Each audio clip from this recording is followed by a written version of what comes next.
Hi everyone, welcome back to this channel. A little change of scenery today. I am back at my parents' house, and that's kind of the reason why this video is happening. I'm here for a little bit, and while I'm here I wanted to clean out my bookshelves since I haven't done that in a long time. I have 43 books that I'm getting rid of. A lot of them are deep cuts, books that don't really get a lot of show on BookTube because they're from long ago, but maybe you might remember them from your childhood. I also have some more recent books that some of you will definitely recognize, but it's a eclectic bunch. A side note regarding these books, I am giving some of them away to friends, and I will be donating the rest of them. Of the 43 books that I'm getting rid of, there's only 5 that I haven't read, so I'm going to start with those 5. The first one is Marked. It's a House of Night novel. It's by P.C. Cass and Kristen Cast. It's a vampire book. It was given to me when it was kind of past my vampire phase. I read Twilight, and then it was a few years, and then I was given this book, and I just wasn't really into vampires anymore, so I've heard of this before, but it's just not something that's going to interest me. Next book is Pure by Rebecca Ray. This was given to me by one of my friends as a, hey, this book is really weird, you should read it, and I tried reading it a bunch of times, and I just couldn't do it, so time to pass it along to somebody else. These two I picked up at a library book sale probably 4 years ago, almost 5 years ago. There's The Memory Keeper's Daughter by Kim Edwards and A Map of the World by Jane Hamilton. I just don't have any interest in reading either of these two anymore. And the last one is Magic Hour by Kristen Hanna. I know absolutely nothing about this book. This was one that was just sort of handed to me, and it's never really struck my fancy. Those were the 5 books that I haven't read. The rest of them are books I have read, and they've been sitting on my shelf for a long time. So we'll start with the first pile here. Confessions of a Teenage Drama Queen by Diane Sheldon. And on top of that, it's the movie tie-in cover, no less. I do remember enjoying this book, but I'm a little bit too old for it now. And then I have a series of 4 books that I really enjoyed when I read them, but they're more middle gradey, very simple to read, so it's time to pass them along to somebody else. There's The Face on the Milk Carton, Whatever Happened to Janie, The Voice on the Radio, and What Janie Found, and it's by Caroline B. Cooney, which is a name that I feel like some of you may recognize. Then I have 2 random mystery books. There's Dancing in the Dark by Mary Jane Clark and Nighttime is My Time by Mary Higgins Clark. This is one many of you will recognize. It's Dead Until Dark by Charlaine Harris. This is the first book in the Sookie Stackhouse novels, which is the inspiration for the True Blood TV show that aired on HBO, which I did watch a number of seasons of before I just kind of got tired of it. And I enjoyed the first book, but not enough to continue on with the series. Next is The Sword of Shannara by Terry Brooks. I'm just not a huge fan of epic fantasy, and I do know that this is part of a series. Says volume 1 on it. Never read any of the others. Time to pass it on. Sue Grafton's A is for Alibi. I think I enjoyed this, but obviously not enough. I Love You, Beth Cooper by Larry Doyle. I do really enjoy this cover, but the book wasn't as awesome as I wanted it to be. I believe there's a movie of this book as well that came out a number of years ago. Never saw the movie, but I feel like the humor in this was just a little off for me, and that's why I didn't really like it that much. This one was really popular when I was younger. Everybody loved Blue is for Nightmares. It's by Laurie Farias Stallars.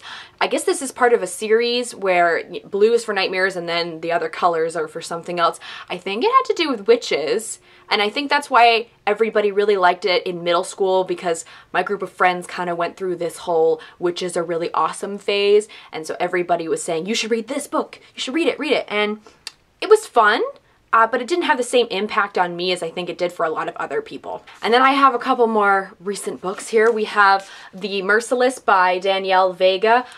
Les and I both read this book, and we do have a review of it up on this channel. Just wasn't what I was expecting, and I'm sure there'll be somebody else out there who will enjoy this book a lot. And another one that I got from Penguin back in the day is Inland by Kat Rosenfield. Also have a review of this on the channel. Was not particularly impressed by it. And now we have some serious throwbacks for you. We have Little Town at the Crossroads by Maria D. Wilkes and On the Other Side of the Hill by Roger Leah McBride.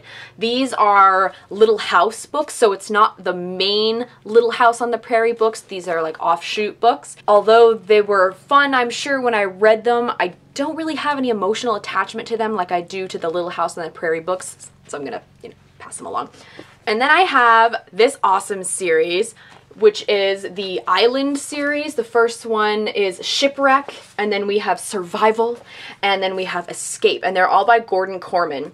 They're really simple books. Like, this is first, second grade, third grade kind of reading, and I remember loving these. I was cleaning out my bookshelf and my sister was around and she saw me holding on to these books and she's like, oh man, I love those books. So we both have really positive memories of them, but I'm not gonna read them again.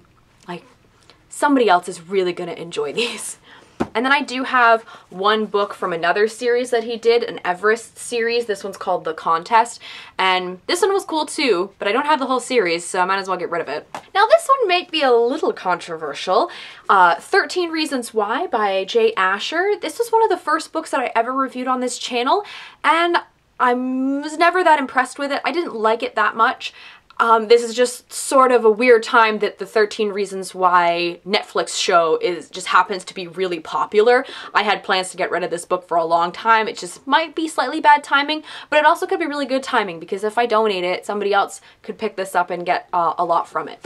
Then I have Testimony by Anita Shreve. I think this is an author that's written a lot of books. This was something I got on a super sale from Chapters one time. I had a gift card and I was just looking for a book that was $5 so I could use up the rest of my gift card, and this fit the bill.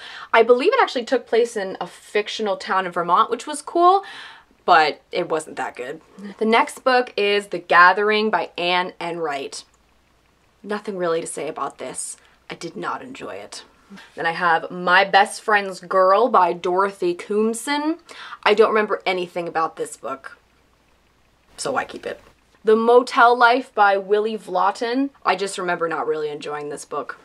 The English Patient by Michael Ondaatje. I read the book and then I did a book to movie comparison.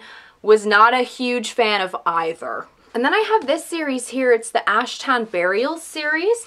Les and I were both sent the first 3 books in this series because the third one was coming out soon. This is a fun middle grade series. The first book is called The Dragon's Tooth. Then we have The Drowned Vault, and then lastly we have Empire of Bones. We did do a review of them, and they're fun, but they're not something I should really be keeping on my shelves. It's something I should be passing along to a middle schooler or an elementary schooler who's really going to enjoy them. And we're down to my last pile here. And this pile, the first 2 that I want to mention is the Chronicles of Christomancy. Did anybody read these books when they were a kid? It's by Diana Wynne Jones, and she's a pretty well-known author.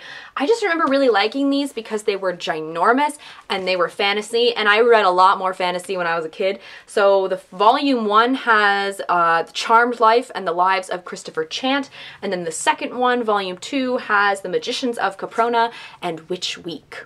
I have Perfect Chemistry by Simone Alcalez. Read it semi-recently, wasn't impressed. Where Futures End by Parker Peavy House. I also read this one semi-recently and I did do a review on it. You can watch the review to get my more in-depth feelings, but I just wasn't that impressed either. Michael Crichton's Pirate Latitudes. It's fun, but...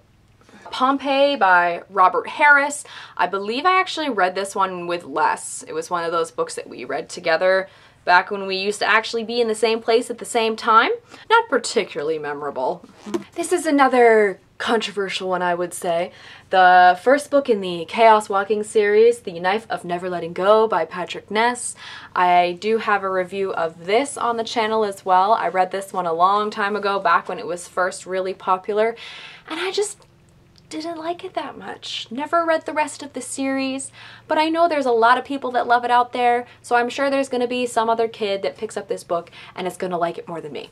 The next book is an ARC that I got, In Falling Snow by Mary Rose McCool. I actually got this from the Book Depository a few years ago, but I remember nothing about it. And then the last book I'm going to be getting rid of is Deja Dead by Kathy Reichs. This is the first book in a very large series. Some of you may recognize this as the book that inspired the TV series Bones. It was fun, but didn't keep my interest enough to want me to read through the entire series. And those are all the books I'm getting rid of. It's nice. I've cleared up a bit more space on my shelves, and it was certainly time to do so. If you have any thoughts on any of the books I'm getting rid of, feel free to say them down below. I understand some of these are probably well loved by others, but they'll find good homes with other people. As always, all of our links are in the doobly-doo. Thank you guys very much for watching, and I'll see you later.